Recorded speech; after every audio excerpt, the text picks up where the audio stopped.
ఏకైక అసెంబ్లీ నియోజకవర్గం Jubilee Hills hot topic గా మారింది. ఈ నియోజకవర్గంలో ముక్కోనపు పోటీ నెలకొంది. జూబ్లీహిల్స్ స్థానాన్ని కైవసం చేసుకునేందుకు అధికార పక్షమైన కాంగ్రెస్ పార్టీ మరియు ప్రధానమైన భారత రాష్ట్ర సమితి పార్టీలు హోరాహోరీగా తలపడుతున్నాయి. కొనుగోలు కేంద్రానికి వచ్చే ధాన్యాన్ని ఆలస్యం చేయకుండా తూకం వేయాలన్నారు. అదేవిధంగా లారీలకు ఎక్కించిన ధాన్యం రైస్ మిల్లులకు వెళ్లేదాకా రైతులను బాధ్యుల్ని చేయొద్దని సూచించారు. కొనుగోలు కేంద్రాల వద్ద కాంట అయిపోగానే రైస్ మిల్లులకు తరలించే బాధ్యత కొనుగోలు కేంద్రాల్లో ఉండే అధికారులు సిబ్బంది చూసుకోవాలన్నారు.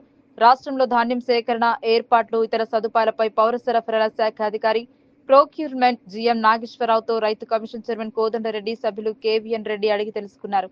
ఖరీఫ్ ధాన్యం సేకరణకు రాష్ట్ర వ్యాప్తంగా 8,342 ధాన్యం కేంద్రాలు ఏర్పాటు చేయడానికి నిర్ణయం తీసుకున్నట్లు జిఎం నాగేశ్వరరావు కమిషన్ కు వివరించారు. అందులో 4,428 కేంద్రాలు అందుబాటులోకి వచ్చాయని, మిగిలిన 3,814 కేంద్రాలు ప్రారంభించడానికి కసరత్తు చేస్తున్నట్లు తెలిపారు. కొనుగోలు కేంద్రాల వద్ద కనీస వసతులు కూడా ఏర్పాట్లు చేసిన విషయాన్ని కమిషన్ దృష్టికి తెచ్చారు. ఈ సమావేశంలో కమిషన్ మెంబర్ సెక్రటరీ గోపాల్, అధికారులు సంధ్యారాణి, హరివెంకట ప్రసాద్, మహేష్లు పాల్గొన్నారు. గో సంరక్షణ లక్ష్యంగా జాతీయ స్థాయిలో ఉద్యమాలు చేస్తున్న యుగ తులసి పార్టీ తరపున వ్యవస్థాపక అధ్యక్షులు మరియు తిరుమల తిరుపతి దేవస్థానం పాలక మండలి మాజీ సభ్యులు కొలిశెట్టి శివకుమార్ ఎన్నికల్లో పోటీ చేస్తున్నారు. ప్రచారాన్ని ముమ్మరం చేశారు. ఈ నేపథ్యంలోనే జూబ్లీహిల్స్ ఓటర్లకు గోమాత ఆవేదన పేరుతో పెద్ద ఎత్తున ఇంటింటికి తిరుగుతూ ప్రచారించడం జరుగుతుంది. గోమాతను జాతీయ ప్రాణిగా ప్రకటించాలని ప్రధానంగా యుగ తులసి పార్టీ అధ్యక్షుడు కొలిశెట్టి శివకుమార్ డిమాండ్ చేస్తున్నారు.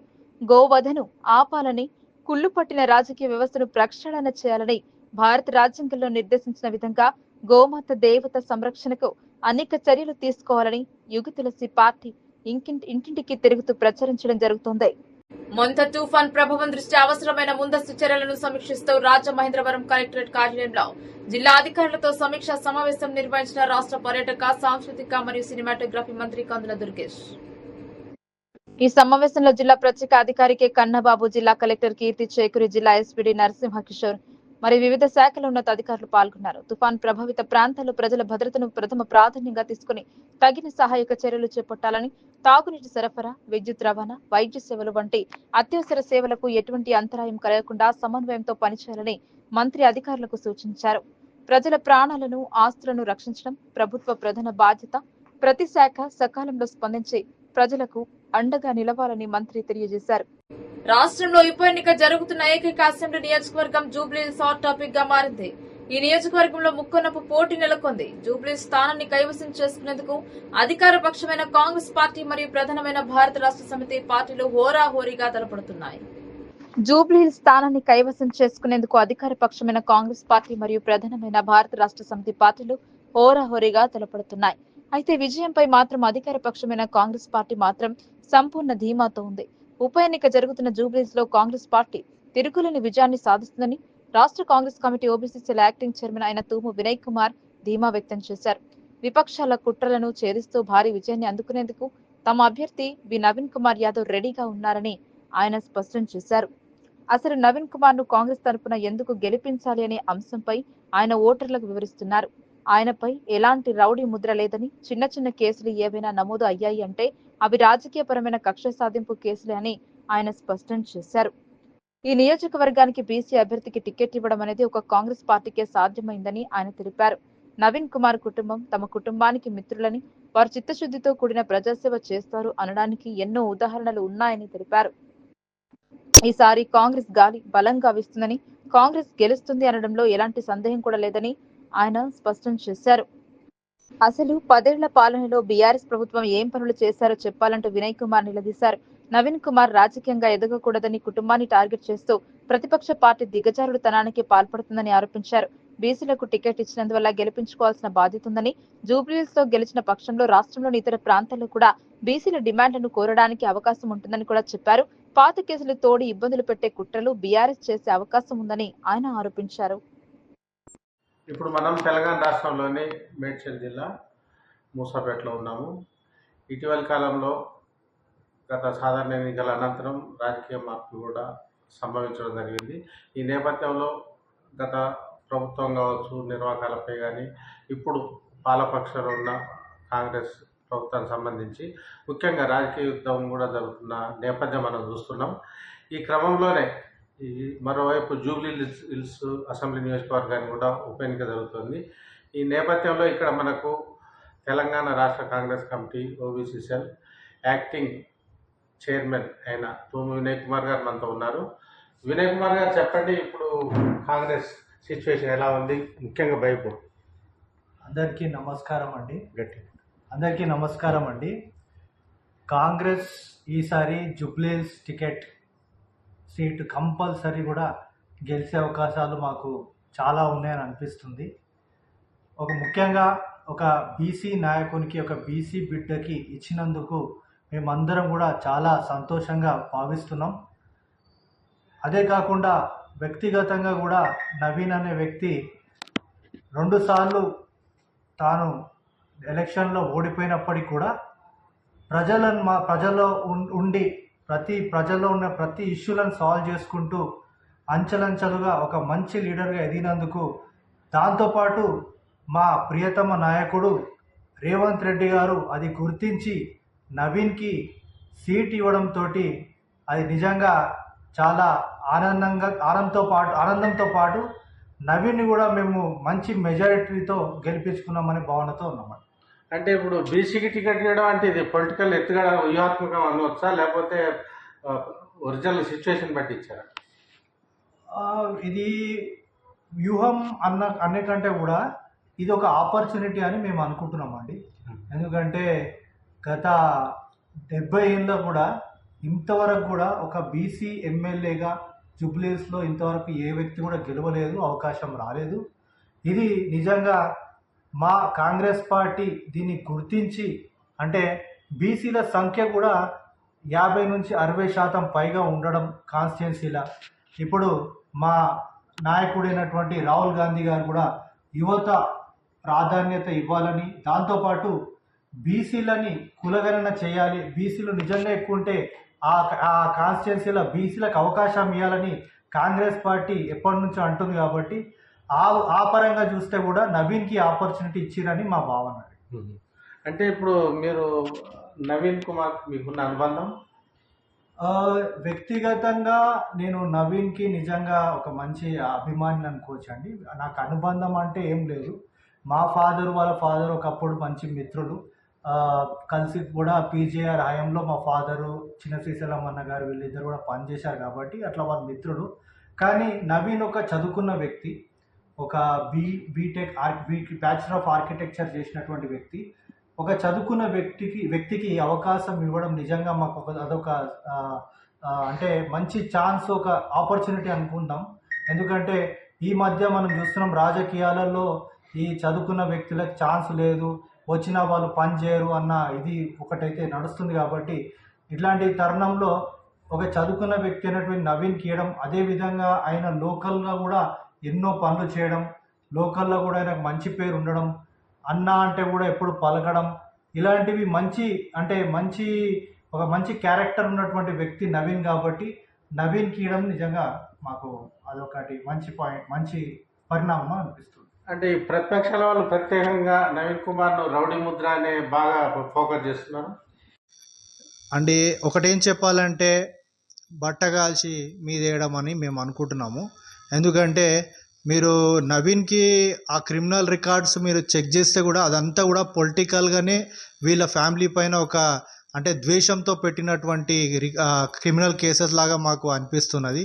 ఎందుకంటే వ్యక్తిగతంగా పర్సనల్గా మాకు తెలుసు కాబట్టి అలాంటి ఎటువంటి కూడా అంటే ఒక రౌడీ కానీ ఒక వేరే పైన దౌర్జన్యం చేయడం కానీ అట్లాంటి వ్యక్తి మాత్రం నవీన్ కాదు. సో అలాంటివి ఏవైతే ఉన్నాయో ఇది ఓన్లీ రాజకీయ పరంగా వాళ్ళ ఫ్యామిలీని తొక్కేయాలని, నవీన్ని పైకి రానియొద్దని కుట్రపూర్వకంగా చేసినటువంటి అని మేము భావిస్తున్నాం. అంటే మీద కూడా నిందలు వేస్తున్నారు, వాళ్ళ ఫాదర్నే మెయిన్గా టార్గెట్ చేస్తున్నారు, అంటే వేరే పొలిటికల్ పార్టీస్. ఎందుకంటే నిజంగా చెప్పాలంటే బీఆర్ఎస్కి వేరే ఆప్షన్ లేదండి. నవీన్ని ఓడిపియాలంటే ఫస్ట్ వాళ్ళ ఫ్యామిలీ పైన మనం టార్గెట్ చేయాలి, వాళ్ళ ఫాదర్ని టార్గెట్ చేయాలి, ఎప్పుడో పాత కేసులను తీయాలి, వీళ్ళు దౌర్జన్యం చేసిన వాళ్ళు రౌడీలను ముద్రలేయాలనే ప్రయత్నం తప్ప బీఆర్ఎస్ ఏం చేసింది 10 ఏళ్ళుగా జూబ్లీహిల్స్కి చెప్పడం మాత్రం ఏ లీడర్ కూడా వచ్చి బయటికి చెప్తలేడు. ఎంతసేపు వాళ్ళ ఫ్యామిలీ పైన ఆరోపణలు చేస్తారు తప్ప మేము 10 ఏళ్ళుగా జూబ్లీహిల్స్ కాన్స్టిట్యున్సీ మేము పరిపాలించడం, మేము ఏం డెవలప్మెంట్ చేసి చెప్పమనండి. అది మేము అడుగుతున్నాం సూటిగా బీఆర్ఎస్ క్యాండిడేట్లను అడుగుతున్నాం, బీఆర్ఎస్ కోసం తిరిగే నాయకులను అడుగుతున్నాం. మీరు 10 ఏళ్ళుగా ఏం డెవలప్మెంట్ చేశారు జూబ్లీ హిల్స్లో చెప్పండి. ప్రచార సరళి ఎలా ఉంది? మీరు స్వయంగా ప్రచారంలో పాల్గొంటున్నారు.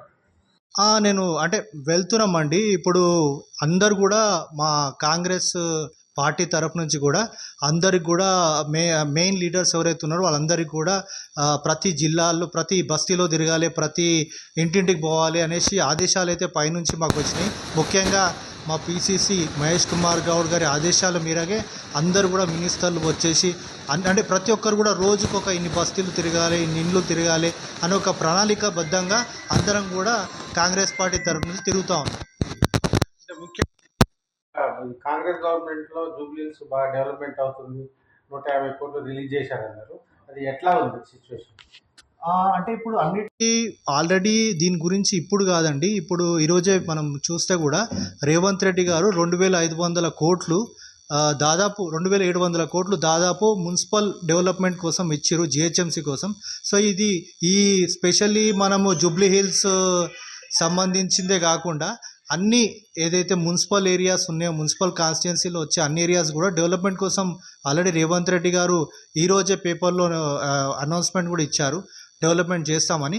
అదే ఆ కోణంలోనే జూబ్లీ హిల్స్లో కూడా 160 కోట్ల డెవలప్మెంట్ అనేది పనులు జరుగుతున్నాయి.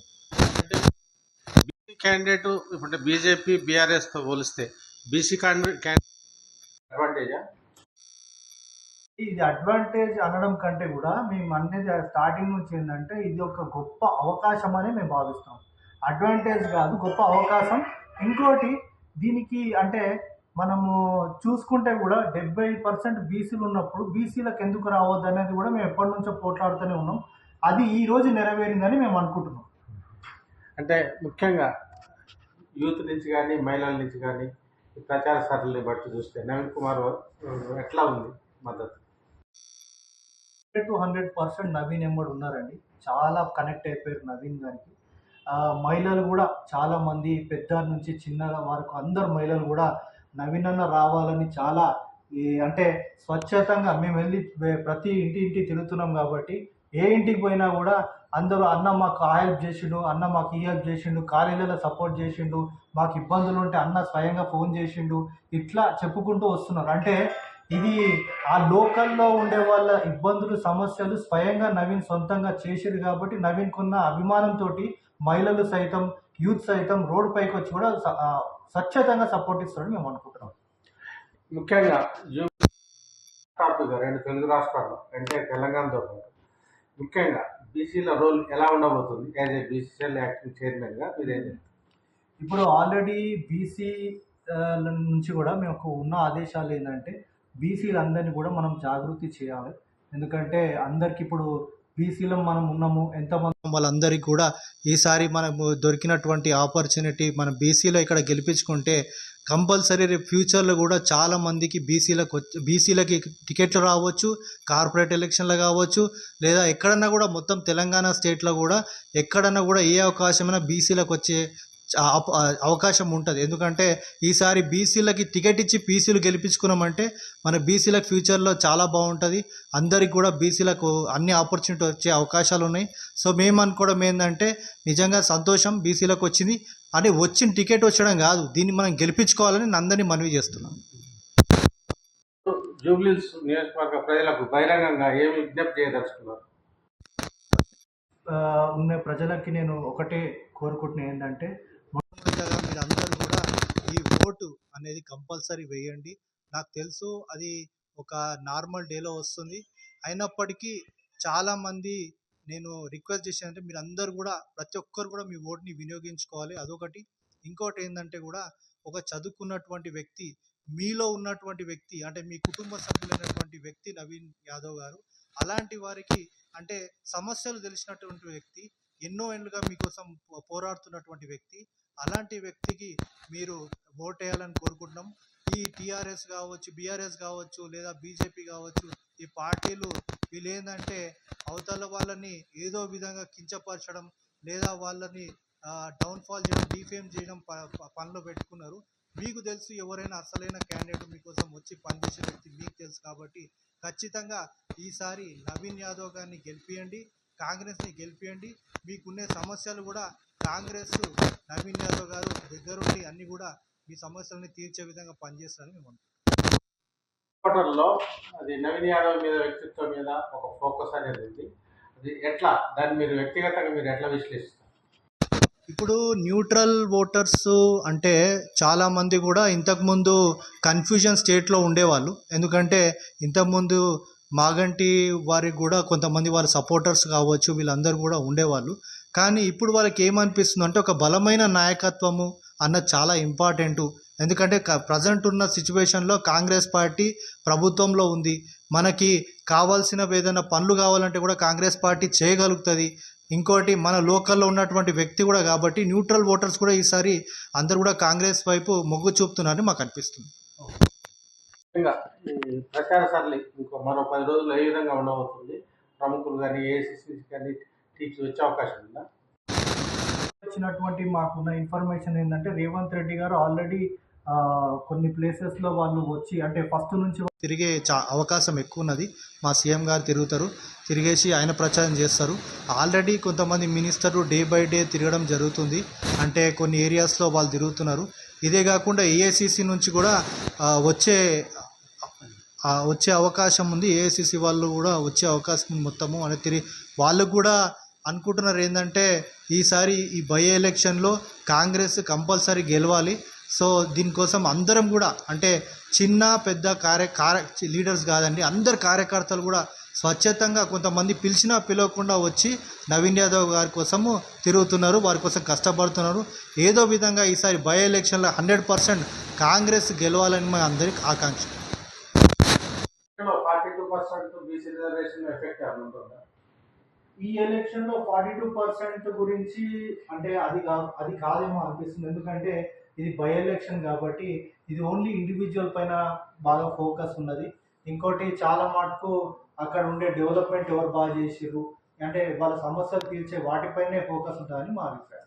అంటే ముఖ్యంగా జూబ్లీహిల్స్ నియోజకవర్గంలో ఎక్కువగా జనరల్గా ఎలాంటి సమస్యలు ఉన్నాయని మీరు అనుకుంటున్నారు?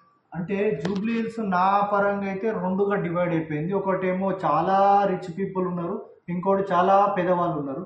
సో ఈ విధంగా చూస్తే రెండు విధాలుగా ఉంది. బాగా పైసా గల వాళ్ళు ఉన్నారు, తక్కువ పైసా గల ఉన్నారు. సమస్యలు అనేటివి బస్తీలలో చాలా ఉన్నాయండి. ఎందుకంటే ఈ 10 ఏళ్ళ టీఆర్ఎస్ ఉన్నప్పుడు కూడా వాళ్ళకి ఏ సమస్య కూడా తీరలేదు. మీరు బస్తీలలో పోతే కూడా మేము బస్సులలో తిరుగుతూ ఉన్నాం.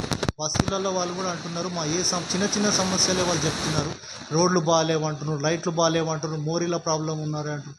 ఇట్లాంటి చిన్న సమస్యలు కూడా దోమల ప్రాబ్లం ఉన్నాయి. ఇట్లా చిన్న చిన్న సమస్యలు కూడా ఇంతవరకు తీర్చలేనని చెప్తున్నారు. సో ఖచ్చితంగా మేము కాంగ్రెస్ పార్టీ వచ్చిన తర్వాత మీ చిన్న సమస్యలు కూడా మేము దగ్గరుండి పరిష్కారం చేసే విధంగా పనిచేస్తాం. 60% ఎబో అది వెనకబడిన తర్వాత అంటున్నారు. దాన్ని మీరు ఏ విధంగా కార్యాచరణ ఉండబోతుంది? 60% ఏంటంటే బీసీలు వెనకబడిన తర్వాత వాళ్ళు ఉన్నారు. దాన్ని మీరు ఏమన్నా కార్యాచరణ ఎట్లా ఉండబోతుంది? అంటే నేను ఒకటి చెప్తున్నాండి, బీసీ వాళ్ళకి టికెట్ వచ్చింది కాబట్టి బీసీలే కాదు మేము అనేది అన్ని కులాల వాళ్ళు, అన్ని మతాల వాళ్ళు అందరు కలిసి కూడా కాంగ్రెస్ పార్టీకి ఓట్ వేయమని కోరుతున్నాం. ఓన్లీ ఒక బీసీ వాళ్ళని ఫోకస్ చేయమని అంటలేము మేము. అన్ని వర్గాలు, అన్ని కులాలు కూడా వచ్చి కాంగ్రెస్కి ఓటేస్తే డెవలప్మెంట్ అనేది మేము చేసి చూపిస్తామని ఈ జూబ్లీహిల్స్ బై ఎలక్షన్లో మీకు మాకు చెప్తున్నాం మేడం. ఫ్యాక్టర్ ఎలా ఉంది? మైనారిటీస్ చాలా మేజర్ రోల్ ప్లే చేస్తారండి. ఎందుకంటే ఇప్పుడు ఆల్మోస్ట్ మనకి మైనారిటీ ఓట్లే 1,20,000 దాకా ఉన్నాయని మా అంచనా, ఇంకా ఎక్కువ కూడా ఉండొచ్చు. మైనారిటీస్ అనేది చాలా బిగ్గర్ రోల్ ప్లే చేస్తుంది. సో మైనారిటీస్ అందరు కూడా ఇప్పుడు కాంగ్రెస్ వైపు ఉన్నారు అనిపిస్తుంది.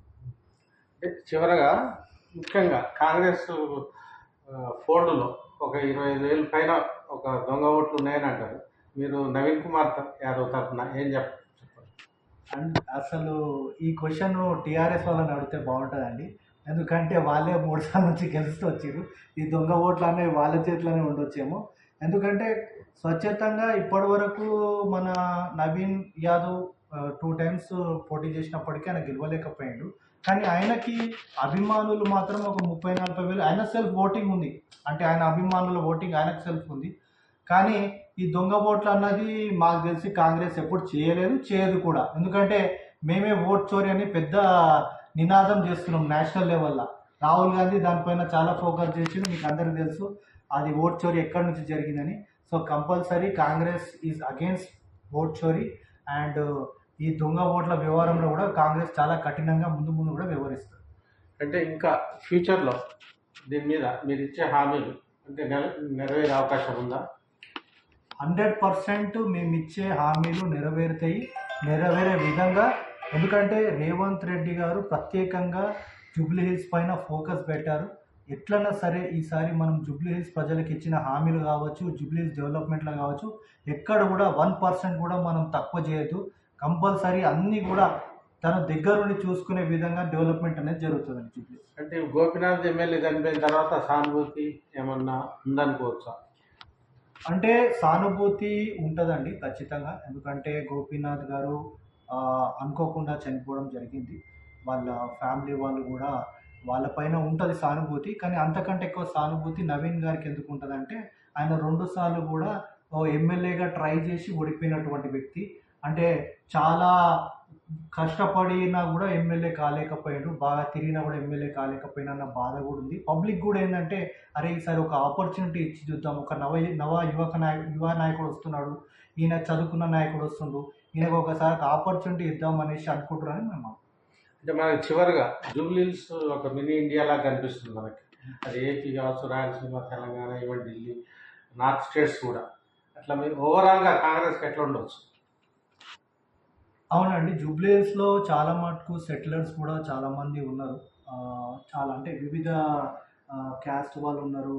ఒక మినీ ఇండియా మొత్తం హైదరాబాద్ మినీ ఇండియా అనుకోవచ్చు.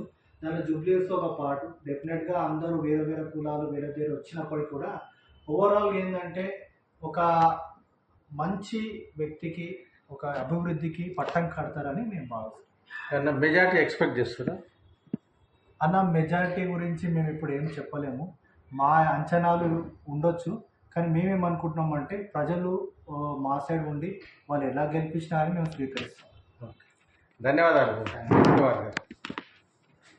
కెమెరామెన్ ఆకుల నరసరావుతో ఉప్పు వీరాంజనేయులు, సైబరాబాద్, రంగారెడ్డి, మేడ్చల్ జిల్లా.